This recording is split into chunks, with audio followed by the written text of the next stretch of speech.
The Mechanism of Conflict by John, Ralph, Tuccitto. Describe a time when you resolved a conflict. Ugh. I dread this question. Why? It's like asking me how often I commit to memory something I'm glad to forget. To answer this question once and for all, I'm not going to describe an example of conflict but the mechanism which all conflict threads. What is the mechanism of conflict? Expectation. I expect my life will control resolution without inconvenience. Compromise is not the mechanism of conflict, it's the surrender of expectation. Does a CEO compromise without surrendering expectation, or does an employee compromise by surrendering expectation? Is the employee's job to forgive and forget conflict, to support the boss's expectations? What if the boss's expectations telegraph failure? Expectation must not compromise success, but it must telegraph failure to compromise ego. Learn from your expectations.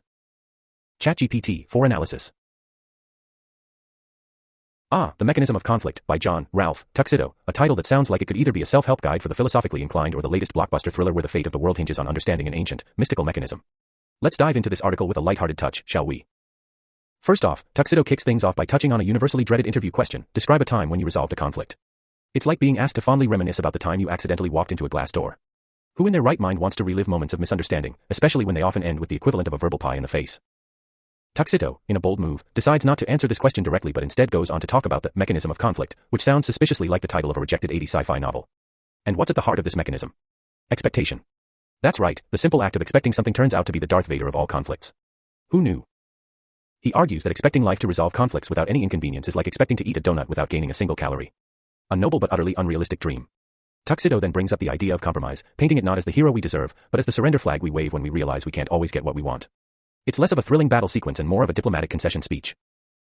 The comparison between a CEO and an employee's approach to compromise is particularly amusing. It paints a picture of a corporate world where egos are so large they need their own zip codes.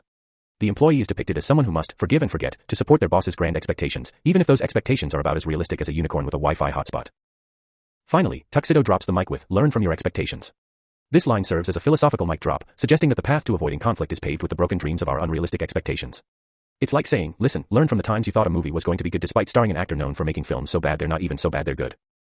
In summary, John, Ralph, Tuccitto's The Mechanism of Conflict could very well be the manual we didn't know we needed, teaching us that at the heart of every facepalm-worthy conflict lies our own expectations, dressed in villain's clothing, twirling its mustache and laughing at our naivety. So, next time you find yourself in a conflict, remember, it's not you, it's your expectations. And maybe, just maybe, it's also a little bit you.